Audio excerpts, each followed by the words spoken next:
Welcome to another show. Thank you very much indeed for listening, guys. So in this episode, we're going to be talking about the difference between Nest and Hive smart thermostats. So we'll have a little discussion about the history of them and the pros and the cons about each of them. But first of all, here's my friend Sean to tell you a bit more about the podcast. Thank you for listening to another Gaslec podcast, the show to help DIYers, new people into the industry, and those who are wanting to expand their knowledge. Each week we'll pick a topic and go into details, and with special guests and listeners' questions answered, we will look forward to some of the conversations. So let's get back to the show. Right, so let's have it. So apologies, I do have a bit of a squeaky chair, so if you do hear it rattling away, that's just me being a bit of a fidget, unfortunately. So Nest versus Hive. So we have a lot of customers phone up and they say, oh, we want a Hive thermostat, we want a Nest thermostat. What do you think? What are the pros? What are the cons? So yeah, we've been asked a few times what the difference is. So I thought I'd just chuck it on the podcast, really. So they are both mobile operated or remote operated thermostats from your devices, whether it be iPads or telephones or tablets, wherever it be. So rather than your conventional thermostats and programmers that will be fixed to the wall. So they both offer a very similar thing, what they do for your heating system and hot water system if you've got a separate one. So on Hive, so a little bit of a history of Hive really. So the history of Hive, so in 2013, Hive was created by its parent company, Centrica, to British Gas. So they've been going on since 2013, so that's 11 years now. So they're owned by ultimately British Gas. And through the years, they've come out with sort of light plugs and door and window sensors. Like all companies really in this technology space, they've all had their issues with security, data breaches, because obviously all your details are being held, just like you do with your Amazon account or Netflix. There are systems and mainframes with all their details on it that do get held and they do get compromised. So, but yeah, so they're not immune to that. They had that going on. Hopefully they've come through the other side of that, like all companies. So fingers crossed for that one. So what do you get in the box with the Hive? So you get a Hive hub, which isn't great to say if you're dyslexic like me, too fast. So, and that plugs directly into your router of your broadband. And then you have the thermostat, which is battery operated. So it takes 4 batteries, clips onto the wall in this funny little wall plate thing with a little clip underneath it. It's quite bright. The numbers are quite big. It's quite a big boxy thing. Must be about 4.5 inches square. So it's a good size, this box that goes on the wall. It has... because it's battery operated, it times out and the lights go off quite quickly when you're operating it. You can operate it from your mobile phone, from the app, obviously that doesn't use the batteries in the thermostat, and then that communicates to the hub that's plugged into the router, and then it turns the bits and pieces on and off. Obviously, there's another box as well that goes onto your boiler to receive it as well, so that does the switching for you at that point. So sort of the pros really is battery operated. You can screw it anywhere, put it on the wall. The numbers are quite big. You've got a left and right for your heating and hot water side. So that side it's fairly good. It doesn't use the when it communicates, it doesn't use the Wi-Fi. So if your Wi-Fi did go down, you still can operate your thermostat to your boiler, because that does like Bluetooth or whatever it is, radio remote. So that will still do it. You won't obviously be able to use your app-based functions, but it still communicate directly with the boiler. So that bit there's really a bit of a pro really with the Hive. Downsides with the Hive. It's difficult to use. The actual app's not that fluid. Everything's a bit small when you start trying to use the thermostat to try and program up your heating and hot water. It times out because obviously it can't, it's battery operated. So it can't hang around for too long. If not, it might, it'll just start draining the batteries. And it's owned by British Gas. So that's, for me, it's a technology thing. So people that do boilers and that sort of stuff, are they really sort of going into an industry in an area that really that's not their expertise. So we like Honeywell. They've been making boiler controls for years, but they don't make boilers. And I don't think if Honeywell made a boiler, it'd be very, very good. So I just thought, that sort of stuff you need to sort of stick with your lane, really. But yeah, that's the Hive side. So on the Nest, what you get in the box? So you get the Nest receiver box, and then you get the thermostat. So that tends to go, so your little receiver will go up where your boiler controls are. So it will go up into the wiring. It doesn't connect directly to the hub because that does that via the Wi-Fi. And then you get your thermostat. Now, the pro parts about that, if you've got an old wired thermostat, we can then change the wiring around a little bit from the wiring centre and then put your new new Nest to be powered by the wire that goes upstairs into the to the wiring centre. Now it does run off a 12 volt, so it's not a 230 volt plug-in. So you do have to make sure that you do rewire it correctly. If not, it'll blow the thing to smithereens. So yeah, then it'll go on the wall. Then it's powered directly from that. So a bit of a downside, if you don't have that and you've had a wireless thermostat, or you've had no thermostat, it does need to plug in the mains on the thermostat side. So you can get a little mount for it. It'll go on the side, and then just like a little USB lead and a plug that'll just plug in the wall, just to make sure that it's got a tiny battery backup. If you want to move it, it doesn't sort of just drop straight out. But yeah, it's a lovely little bit of kit. And the weight of it is very, very heavy, so it feels like a little bit of quality, which is quite nice there. So, which is all good. So yeah, we do like a little bit of that. So because it then does plug in the mains, you don't have to worry about the backlight keep going out all the time. You can change it because it's got a motion sensor on it, so you can change it so it comes up with the weather today, or a clock, or the time, or just do the sort of the heating thermostat temperature. So, and it'll just come up with that really. So that's pretty cool. So the history of the Nest, sort of jumping the gun here a little bit. So the history of the Nest, it was founded by two former Apple engineers, Tony Fadell and Matt Rogers, in 2010, and they released the product in 2011. So been going a little bit longer than the Hive side.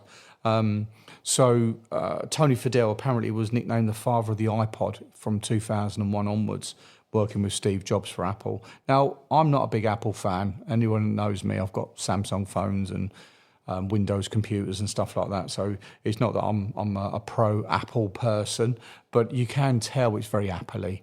What it does very, very well. And they sold it in 2014, Nest Labs, to Google for 3.2 billion quid. So clearly Google could see the benefits and the value of the company and what they produced in such a small amount of time, 13 years, and it's 3.2 billion quid. So it's a lot of dollars, sorry. So it's a lot, they valued it quite highly. And now with the Nest, you got some smoke alarms, you got indoor cameras, outdoor cameras, that all link in with the app as well, and it's very, very slick. And people ask me, what have I got? Well, I've got Nest at home. So, I can have any thermostat that's on the market doing what I do, and I consider Nest to be the far superior over Hive. And only 20 quid difference as well. It used to be a bit more, but between the Hive, it's about 170 quidish for the kit, about 190 quidish for the Nest. So between the two of them, it's 20 quid. I think that's absolutely 20 quid well worth and spent. The app's a lot easier. The thermostat's a lot easier to use. It's a lot slicker. The downside is if your Wi-Fi does go out, then the connection between the thermostat and the hub box for the Nest is via the Wi-Fi. So it all bounces around. So there's no sort of Bluetooth connection between the two. So that is a downside. How often does your Wi-Fi go down? Not that often. I know it does in some places.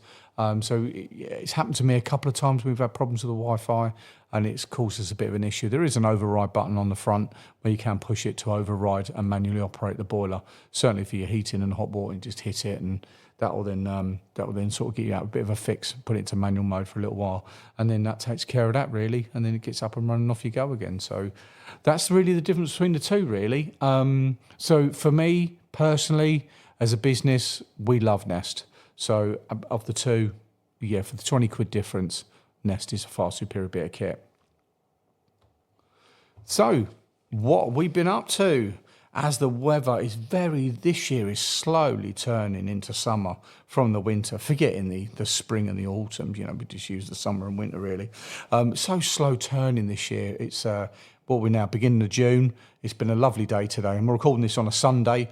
It's nice and quiet in the office, so we don't have you can't hear the neighbours, you can't hear the vans outside.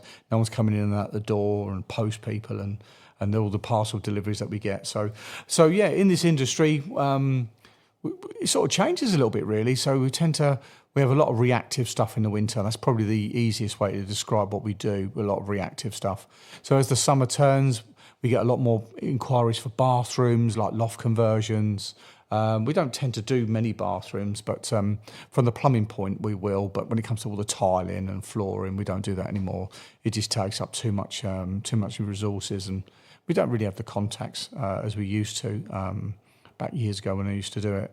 So so like builder works, and there's a lot more people planning as well for boiler changes. So they've limped all the way through the winter with their little floor standing, cast iron boilers, Ideal Mexicos and stuff like that. And Kingfishers and Pot Kingfisher, we've got one coming up as well for that.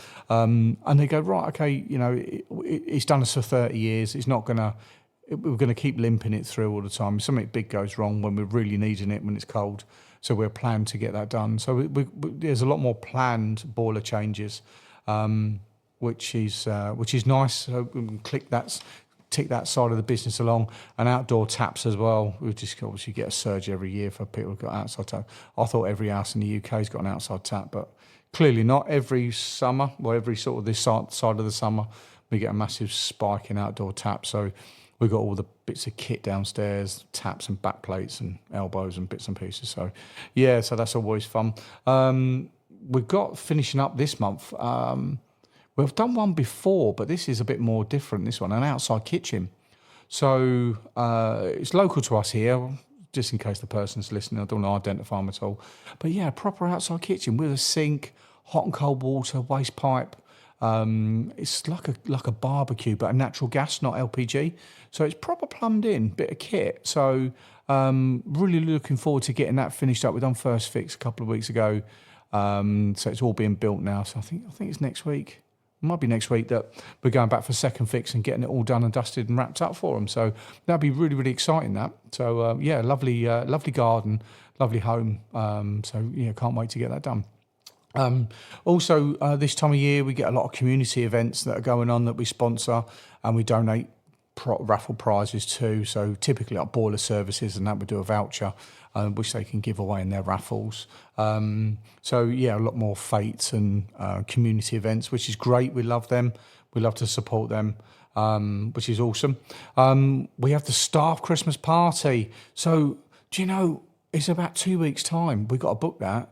So they start releasing the details for that in about 2 weeks. So then we have to book and pay for that in June for December. So really looking forward to that. Obviously, we've got the Gaslec family picnic that's planned, so that's pretty cool. We've got some more giveaways coming up, so really looking forward to that. And a lot more staff training as well going on this month. So always investing in the people that work for us, one big family here really. So so we can get this little bit of a downtime when the tide starts to turn between winter and summer. There is a bit of a slack period, and we just use that to sharpen our pencils really and get some training underway. So it's fantastic. So last week I had a gas leak come in from a job. So went out, thought I smelled gas in the porch.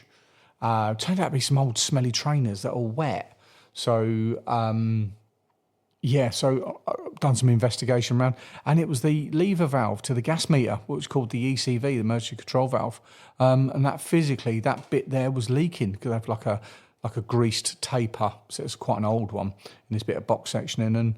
And done some investigations, got my sniffer out, found it, and then had to, because we couldn't isolate the gas because it's on the lever itself, so turned it off, didn't stop the gas leak, so we had to open the doors and windows, follow safety precautions, and Southern Gas Networks were out within the hour and then fitted a new one for the client. So, yeah, nice, interesting one now.